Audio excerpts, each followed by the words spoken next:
तो रात को ही हम 4 बॉडी लोकेट कर लिए थे और आज सुबह 3-4 बजे से स्मेल आना शुरू हो गया था।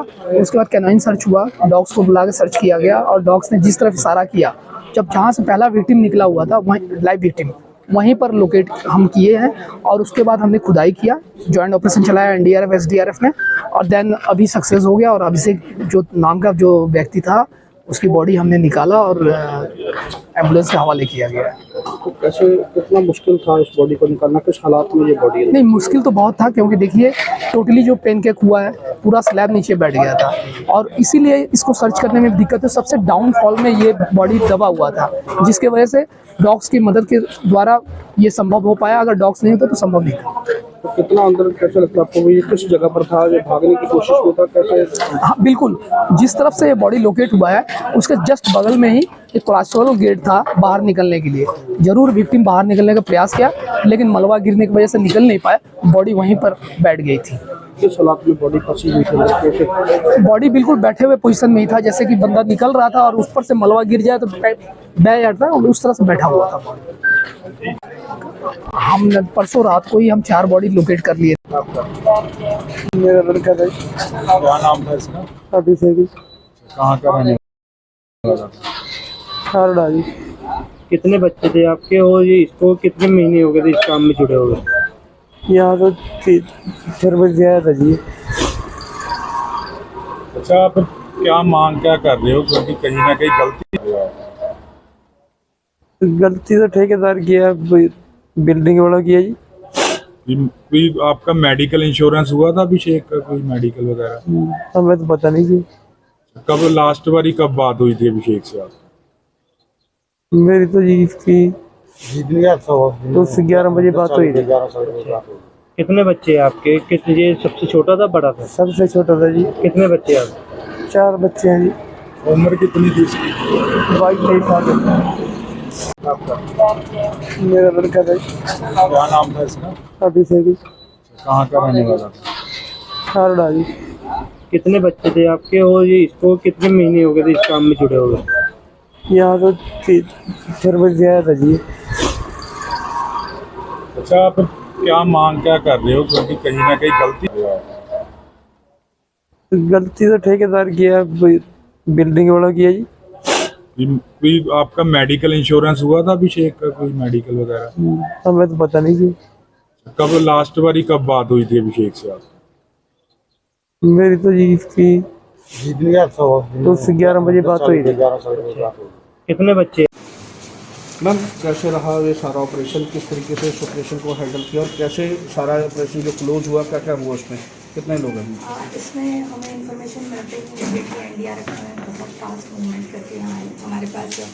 लकीली आईटीबीपी ऑलरेडी यहाँ डिप्लॉयड थी डिस्ट्रिक्ट में, उनके साथ एसडीआरएफ टीम के साथ एक रेस्क्यू ऑपरेशन किया गया क्योंकि यहाँ पे लैंडर गिर गया था। उसके नीचे 5 मजदूर दबे होने की इन्फॉर्मेशन मिली थी। 5 में से 1 को सक्सेसफुली सेव कर लिया जो स्टेबल है, जिससे हमारी बात भी हो रही है लगातार। 4 अनफॉर्चुनेटली उनको हम बचा नहीं पाए। कॉन्टीन्यूसली दिन रात पिछले 2 दिन से ऑपरेशन चल रहा है। हमारी टीम्स ने एक बार भी ब्रेक नहीं लिया जिसके चलते एक लाइफ तो हम सेव कर ही पाए, but now all 5 people have been laid out. इसके साथ साथ जो ना हो गया, बट वी आर वर्किंग की कभी ना क्या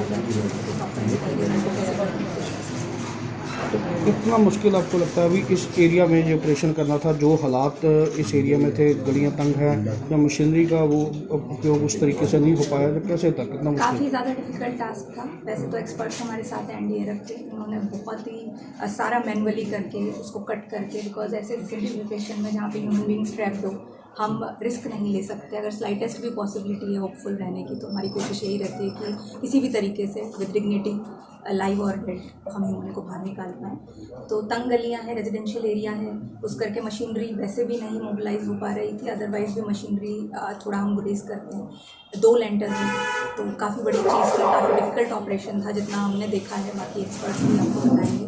उन्होंने छोटा छोटा कट कर करके बंदे लोकेट करके जो फर्स्ट लाइव हम बंदा निकाल पाए थे, जो लेबर था उसकी मदद से उसने हमें हेल्प किया कि कहाँ पे बाकी उसके कितने कदम की दूरी पे थे। स्नाइपर डॉग, जितनी technology locally available machinery experts के साथ सलाह करके team has work really hard और काफ़ी सक्सेसफुली उन्होंने काम किया। मैम इस सारे एपिसोड में एक्शन क्या है, कोई एक्शन भी है किसी पर पीछे से? इसमें एक प्रॉपर एक्सपर्ट्स की कमेटी बना के इंक्वायरी मार्क कर दी गई है। थोड़ा बहुत जो हमें पता लगा है कि बहुत पुराना मकान था। प्रिलिमिनरी बिल्डिंग बायलॉज होते हैं कमेटी के, जिसमें नोटिस देना होता है, प्लान चेक कराना होता है। कुछ फ्लॉज हैं, डिटेल्ड इंक्वायरी अभी चलेगी, बट प्रिलिमिनरी हमारा ये था कि हम ह्यूमन लाइफ जितनी सेव कर सकें। 48 आवर्स से चल रहा था ये ऑपरेशन। इसके साथ साथ लोगों को भी अपील है कि जब प्राइवेट घरों में कुछ करते हैं, बिल्डिंग बायलॉज हैं, उसका नक्शा प्रॉपर पास कराएं, इंटीमेट करें। जिस भी ठेकेदार से आप काम कराते हैं उसके पास डिग्री एक्सपर्टीज़ होनी चाहिए। ऐसा नहीं कि किस मटेरियल का है और क्या है, डिप्लोमा होल्डर भी नहीं है ठेकेदार। ऐसी कई खामियां सामने आती है जो मैटर ऑफ डिटेल्ड इंक्वायरी भी है। बट लोगों को बहुत इसमें केयरफुल रहने की ज़रूरत है कि घर में या प्राइवेट प्रॉपर्टी में कहीं पे भी काम कराते हैं तो प्रॉपर रूल्स फॉलो करें, प्रॉपर जिस ठेकेदार को एम्प्लॉय करते हैं उसका सारा कुछ देखें। लेबर्स की रजिस्ट्रेशन भी ऑल्दो कॉमन पर्सन को नहीं पता होता है तो वो भी होनी चाहिए विद ठेकेदार। तो ये सारी चीज़ें मैटर धीरे धीरे डिटेल्ड इंक्वायरी में भी होगा, क्योंकि प्राइमरीली हमारा फोकस था कि जो बचे हैं उनका ट्रीटमेंट, बाकी को रेस्क्यू करना, उनकी फैमिली से रब्ता करके उनका सारा अरेंजमेंट करना और उनको विद डिग्निटी उनके घर तक। इसमें मैम ठेकेदार वगैरह का सारा रजिस्ट्रेशन था, जो लेबर का रजिस्ट्रेशन था इसमें क्या? अभी तक सामने नहीं आया है कि ऐसा कुछ था, जितना पता चल रहा है प्रिलिमिनरी रिपोर्ट में, क्योंकि फोकस हमारा detail report matter of fact है कि जो आ जाएगी सारी, जिसमें सारी डिटेल्स की एक्सपर्टीज़ नहीं थी, ये हमें टेक्निकल डिपार्टमेंट ने बताया है और ईओ ने बताया है कि कोई नोटिस या परमिशन नहीं है। मैम एक जैसे ये लेंटर उठाने का काम करते हैं, जगह जगह पर बहुत एडवर्टाइजमेंट इनकी ओर से की जाती है और 100% श्योरेंस जो उस एडवर्टाइजमेंट में ये ठेकेदार देते हैं भी कोई मकान को नुकसान नहीं होगा या किसी का नुकसान नहीं होगा। ऐसे जो लोग जो लगाते हैं अपनी एडवर्टाइजमेंट, उन पर कैसे आगे से? देखिए, इसका पूरा हम डिस्कशन भी कर रहे हैं। जैसे जो एक्सपर्ट है सिविल में, IIT से भी हमने बात की है। जैसे उन्होंने मुझे बताया कि जो ये लेंटर का जो टाइप था, I am not expert, but उसको उठाया नहीं जा सकता, दे हैव सेड दिस। तो इसको रेगुलेट करने का भी, लोगों में अवेयरनेस पहुंचाने का भी, और अगर ऐसा कुछ होता है तो उसको प्रॉपरली, क्योंकि लोगों की ज़िंदगी से ऊपर कुछ नहीं है और इग्नोरेंस कह के हम ये नहीं कह सकते कि पता नहीं था, तो थोड़ा सा इस पर काम किया जाए। जैसे आपने बताया कि कंस्ट्रक्शन में या ऐसे काम में जो मरम्मत के काम है उनमें इतनी ज़्यादा बारीकियाँ देखनी चाहिए।